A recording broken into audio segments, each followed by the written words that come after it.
नमस्कार। आज मैं आपको भगवान श्री कृष्ण की माता देवकी और पिता वासुदेव के पूर्व जन्मों की कथा सुनाऊंगा। भगवान कृष्ण के जन्म की कहानी जितनी महत्वपूर्ण है, उतनी ही रोचक उनके माता-पिता देवकी और वासुदेव के पिछले जन्मों की कहानी है। यह कहानी दर्शाती है कि कैसे वर्षों की तपस्या और भक्ति के बाद उन्हें स्वयं भगवान को पुत्र के रूप में प्राप्त करने का सौभाग्य मिला। सृष्टि के आरंभिक काल में जब मनुष्यों में अपार भक्ति और तपस्या की शक्ति थी, स्वयंभुव मनवंतर काल में सुतपा नाम के एक धर्मात्मा और प्रजावत्सल राजा थे। उनकी पत्नी प्रश्नी भी उन्हीं के समान पवित्र और भगवान के प्रति समर्पित थी। उन दोनों को केवल एक ही दुख था, उनके जीवन में कोई संतान नहीं थी। एक दिन दोनों ने मिलकर यह निश्चय किया कि वे कठोर तपस्या करके भगवान को प्रसन्न करेंगे और उनसे संतान का वरदान मांगेंगे। उन्होंने हिमालय की कंदराओं में जाकर कठोर तपस्या शुरू कर दी। उन्होंने वर्षों तक केवल जल और वायु पर जीवन बिताया। उनकी तपस्या की अग्नि इतनी प्रबल थी कि वह तीनों लोकों में फैल गई। उनकी इस अटूट भक्ति से प्रसन्न होकर भगवान ब्रह्मा उनके समक्ष प्रकट हुए। ब्रह्मा जी ने उनसे कहा, हे महाराज सुतपा, हे रानी प्रश्नी, तुम्हारी तपस्या से मैं अत्यंत प्रसन्न हूँ। तुम जो भी वरदान मांगोगे वह पूरा होगा।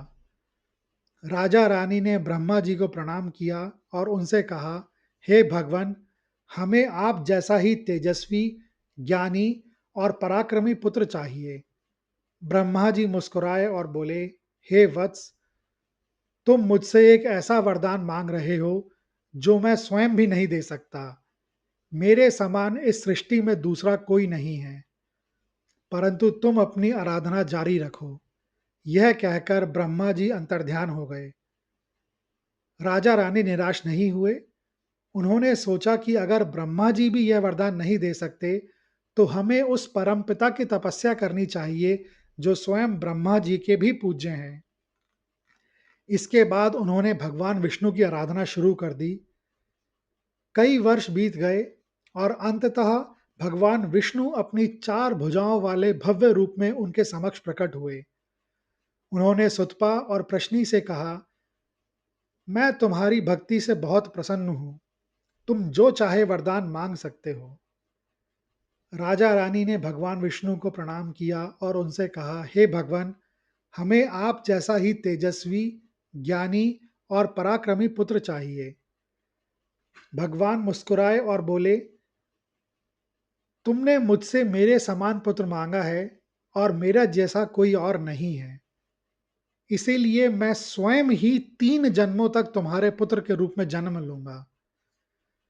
भगवान ने उन्हें उन्हें प्रश्निगर्भ नामक एक पुत्र का वरदान दिया और यह भगवान विष्णु का पहला जन्म था। भगवान ने यह भी बताया कि यह वरदान केवल इसलिए संभव हुआ क्योंकि राजा रानी ने अपनी तपस्या के दौरान किसी भी भौतिक इच्छा को मन में नहीं लाया और उनका प्रेम और समर्पण शुद्ध था। उस जन्म में भगवान ने धर्म की स्थापना की और कई महत्वपूर्ण कार्य किए, जैसे कि ध्रुव लोक का निर्माण करना। इस प्रकार सुतपा और प्रश्नी ने अपनी तपस्या के फलस्वरूप भगवान को 3 जन्मों तक पुत्र के रूप में पाने का सौभाग्य प्राप्त किया। अपने अगले जन्म में राजा सुतपा और रानी प्रश्नी ने कश्यप ऋषि और देवमाता अदिति के रूप में जन्म लिया। इस जन्म में भी उन्हें भगवान के पुत्र के रूप में प्राप्त होने का अवसर मिला। जब अदिति और कश्यप का जन्म हुआ, तब असुरों का राजा बलि था। बलि बहुत शक्तिशाली था और उसने तीनों लोकों पर अपना अधिकार जमा लिया। असुरों के अत्याचार से सभी देवता परेशान हो गए। अदिति, जो अब देवमाता थी, उन्होंने अपने पुत्रों यानी कि देवताओं की यह दशा देखकर भगवान विष्णु की घोर तपस्या की। अदिति की तपस्या से प्रसन्न होकर भगवान विष्णु ने उनके गर्भ से एक तेजस्वी बालक के रूप में जन्म लिया। यह बालक कोई और नहीं, स्वयं भगवान विष्णु थे और उनका नाम वामन था। वामन अवतार में भगवान एक छोटे से ब्राह्मण बालक के रूप में राजा बलि के यज्ञ स्थल पर गए। राजा बलि ने दान देने का वचन दिया था। वामन ने राजा बलि से केवल 3 पग जमीन मांगी। बलि ने हंसते हुए यह दान स्वीकार कर लिया। लेकिन जैसे ही वामन ने अपना पहला पग रखा, उन्होंने अपना आकार इतना विशाल कर लिया कि उनका एक पग पूरे पृथ्वी को नाप गया। दूसरे पग में उन्होंने स्वर्गलोक को नाप लिया। अब तीसरे पग के लिए कोई जगह नहीं बची, तो राजा बलि ने अपना सिर आगे कर दिया और कहा, हे प्रभु, अपना पग मेरे सर पर रखिए। भगवान ने तीसरे पग को बलि के सर पर रखा और उसे पाताल लोक का राजा बना दिया। इस तरह कश्यप और अदिति को भगवान पुत्र के रूप में प्राप्त हुए और उन्होंने संसार का कल्याण किया।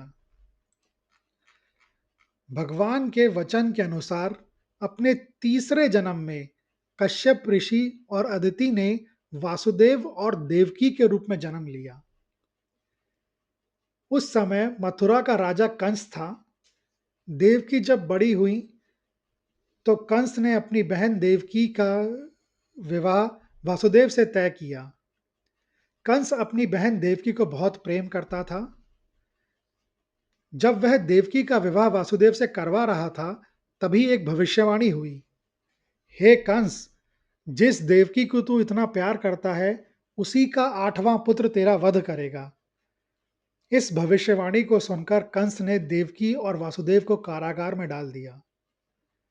कंस एक एक करके उनके 6 बच्चों को मारता गया। 7वें पुत्र के जन्म के समय भगवान ने योग माया की मदद से बलराम को रोहिणी के गर्भ में स्थानांतरित कर दिया। जब 8वें पुत्र का जन्म हुआ, वह मध्य रात्रि का समय था। घनघोर बारिश हो रही थी और चारों ओर अंधेरा था। यकायक एक चमत्कार हुआ। जेल के सभी द्वार अपने आप खुल गए और पहरेदार गहरी नींद में सो गए। वासुदेव ने देखा कि उनका पुत्र कोई साधारण बालक नहीं था, बल्कि वह 4 भुजाओं वाला भगवान विष्णु का रूप था।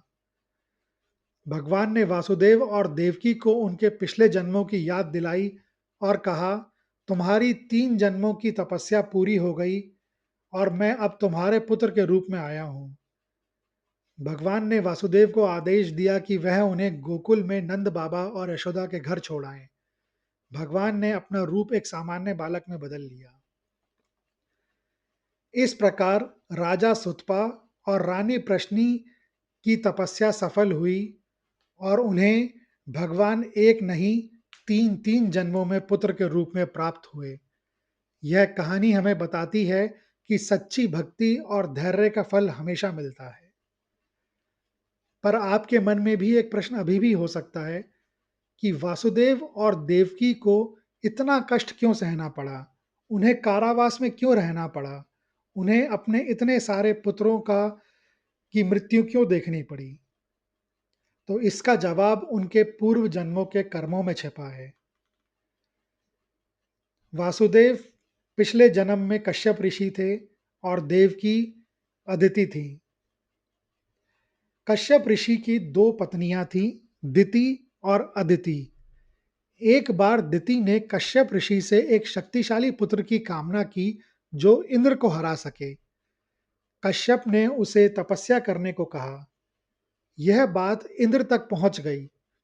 दिति की यह इच्छा इंद्र के प्रति उनका द्रोह था।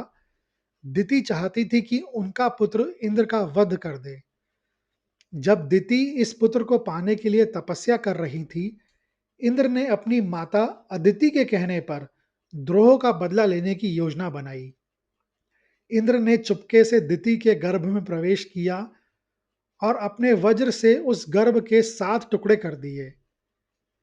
इससे गर्भ नष्ट हो गया, लेकिन टुकड़ों से 49 मरुदगण यानी कि देवता पैदा हुए जो इंद्र के ही सहायक बन गए। जब दिति को इसका पता चला तो वह बहुत दुखी और क्रोधित हुई। उन्होंने कश्यप ऋषि और अपनी बहन अदिति को श्राप दिया कि उन्हें भी पुत्र शोक का दुख उठाना पड़ेगा और उन्हें भी अपनी संतानों के वियोग का दुख झेलना पड़ेगा।